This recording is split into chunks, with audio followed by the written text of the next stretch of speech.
Shalom, selamat pagi Bapak Ibu serta saudara yang dikasih oleh Tuhan.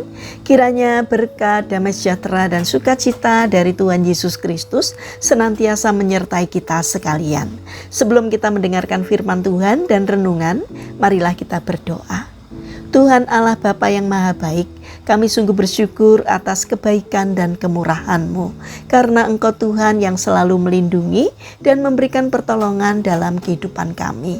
Jika saat ini kami akan mendengarkan firman-Mu, kami memohon Tuhan mengurapi kami dengan Roh Kudus-Mu agar kami dapat mengerti dan memahami apa yang Tuhan sampaikan kepada kami, sehingga iman dan karakter kami semakin baik, dan biarlah firman-Mu selalu membimbing kami di dalam menjalani kehidupan ini. Terima kasih Tuhan, di dalam nama Tuhan Yesus Kristus kami sambut berkat firman-Mu. Amin. Bapak Ibu serta saudara yang dikasih oleh Tuhan Yesus Kristus, bacaan firman Tuhan saat ini diambil dari TB2, Kitab Amsal pasal 22 ayat 24 sampai 25. Demikianlah sabda Tuhan. Jangan berteman dengan orang yang lekas naik darah. Jangan bergaul dengan seorang pemarah, supaya engkau tidak terbiasa mengikuti tingkah lakunya dan memasang jerat bagi dirimu sendiri. Tema renungan saat ini adalah jangan mudah terpancing emosi. Bapak Ibu serta saudara yang terkasih, suatu kali Billy Martin, manajer baseball, mengadakan perjalanan untuk berburu dengan Mickey Mantle.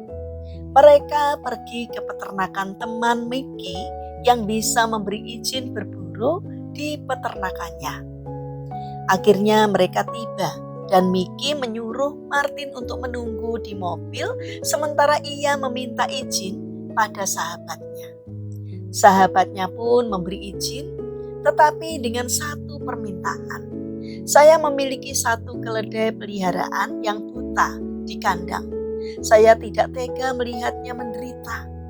Maukah kau menembaknya untukku? Pinta sahabatnya. Mickey pun menyetujui hal itu. Saat ia kembali ke mobil, ia berpura-pura marah, membanting pintu sampai tertutup. Ada apa? Tanya Martin. Mickey menggeram. Temanku tidak mengizinkan kita berburu di tanahnya. Aku kesal dan aku akan pergi ke kandangnya untuk menembak salah satu keledainya. Mickey mengendarai mobil ke kandang seperti orang gila. Martin yang bersamanya pun merasa ngeri dan berteriak, "Kita tak dapat melakukan itu. Coba lihat saja," jawab Mickey. Tiba di kandang, Mickey melompat dari mobil dengan senapannya, berlari ke dalam dan langsung menembak keledai tersebut.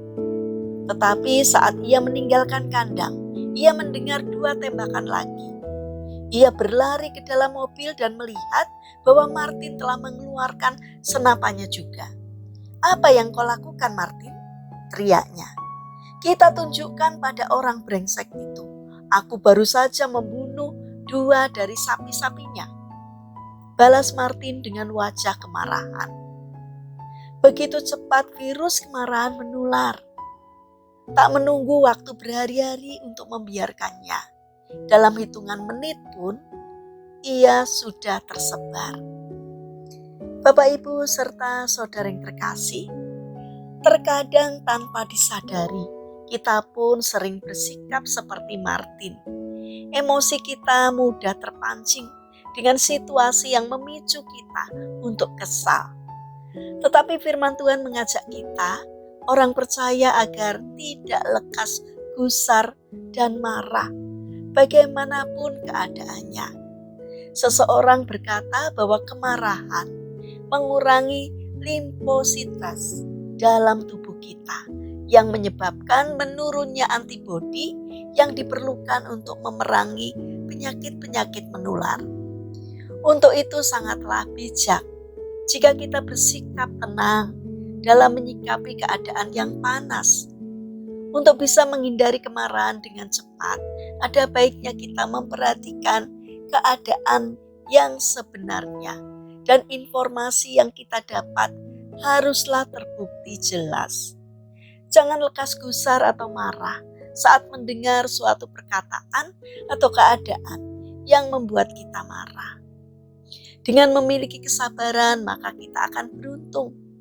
Selain jadi berkat, orang lain pun senang bersahabat dengan kita. Karena tidak ada orang yang suka bergaul dengan pemarah. Malah ia akan dijauhi orang-orang yang ada di sekitarnya. Untuk itu, marilah kita membentengi hati dengan kesabaran. Mari kita melatih diri untuk bersabar dan tidak mudah terpancing emosi. Mari kita berdoa. Tuhan Yesus yang Maha Baik, ajarilah kami untuk semakin bijak dalam menyikapi situasi yang mungkin menimbulkan kemarahan dan mampukan kami untuk sabar menghadapinya. Bapa yang Maha Kasih, kami ingin menyerahkan setiap rencana dan aktivitas kami hari ini kepadamu. Berikanlah ketekunan dan semangat kepada kami dalam menjalankan karya kami hari ini. Kiranya apa yang kami kerjakan boleh berkenan di hati Tuhan dan juga mendatangkan berkat bagi setiap orang yang kami jumpai hari ini. Kami berdoa bagi mereka yang mengalami lemah fisik, kiranya Tuhan berbelas kasih untuk hadir menjamah dan menyembuhkannya. Bagi mereka yang dalam pergumulan, kiranya Tuhan berkenan untuk menolong, sehingga saudara-saudara kami segera memperoleh pertolongan dan belas kasih dari Tuhan.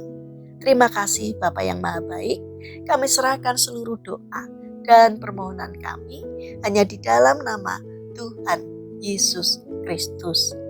Amin. Puji Tuhan Bapak Ibu serta saudara yang terkasih, kiranya firman Tuhan dan renungan hari ini dapat menjadi berkat bagi kita semua. Haleluya.